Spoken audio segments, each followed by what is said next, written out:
Hello everyone, this is निधि। आज मैं आप लोगों के साथ डिस्कस करूँगी जो कि हमारा चैप्टर दांतों की बात की क्वेश्चन आंसर। जैसे कि आप लोगों ने मुझसे डिमांड किया था कि मैं इन चैप्टर्स के क्वेश्चन आंसर भी प्रोवाइड कराऊँ। सो आज मैं आप लोगों के लिए दांतों की बात चैप्टर के क्वेश्चन आंसर का एक्सप्लेनेशन लेकर आई हूँ। But first I would like to say thanks for liking my videos and watching my videos. इस चैप्टर के क्वेश्चन आंसर का एक्सप्लेनेशन स्टार्ट करने से पहले मैं आप लोगों को शॉर्ट में इस चैप्टर को समझाना चाहती हूँ। ओके, सो जो हमारा चैप्टर था दांतों की बात, एक सामान्य ज्ञान पर आधारित चैप्टर था जिसके माध्यम से हमें अपने दांतों की और शरीर के विभिन्न अंगों की शारीरिक सफाई के प्रति सचेत किया गया था। दैट मीन्स हमें समझाया गया था कि किस तरह से हम अपने दांतों के या फिर शरीर के अन्य अंगों की साफ सफाई रखकर स्वस्थ रह सकते हैं। सो ये जो स्टोरी थी, ये एक लड़का था कपिल और उसकी दादी माँ की थी। इसमें जो लड़का कपिल है वो साफ सफाई पर या स्वच्छता पर ज़्यादा ध्यान नहीं देता है, तो जो उसकी दादी माँ है उसको समझाती है कि किस तरह से हमें अपने दांतों को साफ रखना चाहिए। जैसे कि आपने देखा था, कपिल नहाने के बाद अपने दांतों को अच्छे से साफ नहीं करके आया तो उसकी दादी माँ ने उससे बोला था बाथरूम में जाकर दोबारा से दातून करके आने के लिए। जब वो दातून करके आता है तो दादी माँ देखती है कि उसके नेल्स बहुत गंदे हैं, तो फिर वो उससे बोलती हैं कि बेटा अभी आप जाओ और जाकर अपने नेल्स को कट करके आओ, क्योंकि जब हमारे दांत साफ नहीं होंगे या फिर नाखून साफ नहीं होंगे तो इससे हमारी जो गंदगी होती है वो पेट में चली जाती है। जब वो पेट में जाती है तो हमें बीमार कर देती है। फिर कपिल अपने दांत और नाखून दोनों साफ कर लेता है। लेकिन एक दिन क्या होता है, जो उसका एक अच्छा मित्र होता है जिसका नाम होता है यहाँ पर ऋषभ, वो बीमार हो जाता है। तो वो किस कारण होता है, वो इस सोचता है साफ सफाई ना रखने के कारण मेरा दोस्त बीमार हुआ है। तो जब वो अपने दोस्त से मिलने के लिए जाता है तो वो उससे इन्हीं बातों को रिपीट करता है जो उसकी दादी माँ ने उसे समझाई होती हैं।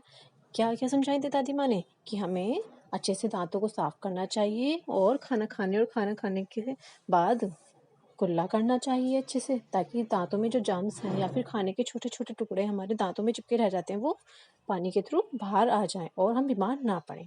ठीक है, वही बात है वो अपने दोस्त को समझाता है, लेकिन उसका दोस्त उसके आने से पहले ही अपने दांतों को साफ कर लेता है। क्यों? क्योंकि उसे डॉक्टर ने सलाह दी होती है। ओके, इस प्रकार दोनों दोस्त अपने दांतों को साफ रखकर मोतियों सा चमकता हुआ पाते हैं।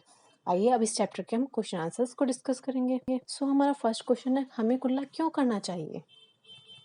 हमें कुल्ला इसलिए करना चाहिए, जब हम खाना खाते हैं, खाना खाने से के बाद खाने के छोटे छोटे कण या टुकड़े हमारे दांतों में ही चिपके रह जाते हैं, जिन्हें निकालने के लिए हमें पानी से उसे अच्छे से कुल्ला करना चाहिए, ताकि वे सभी टुकड़े बाहर आ जाएं और हमारे दांतों में किसी भी प्रकार की परेशानी ना हो, जैसे दांतों में दर्द होना, सड़न के कारण बदबू आना। ठीक है, तो इसलिए हमें अपने खाना खाने के बाद दांतों को अच्छे से साफ करना चाहिए। चाहे आप दिन में 2 बार ब्रश कर सकते हैं और या फिर खाना खाने के बाद खाली कुल्ला भी कर सकते हैं, और हफ्ते में 1 दिन हमें दातुन का उपयोग अवश्य करना चाहिए। सेकंड क्वेश्चन, ऋषभ बीमार क्यों पड़ा था? आपने इस स्टोरी में देखा था कौन पड़ा था बीमार? ऋषभ। क्यों पड़ा था? पेट खराब होने के कारण ऋषभ बीमार हो गया था। नेक्स्ट, कपिल ने अपने दांत साफ क्यों नहीं किए थे?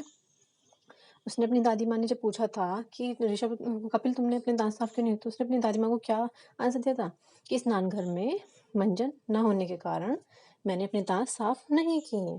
नेक्स्ट, कपिल के नाखून कैसे थे?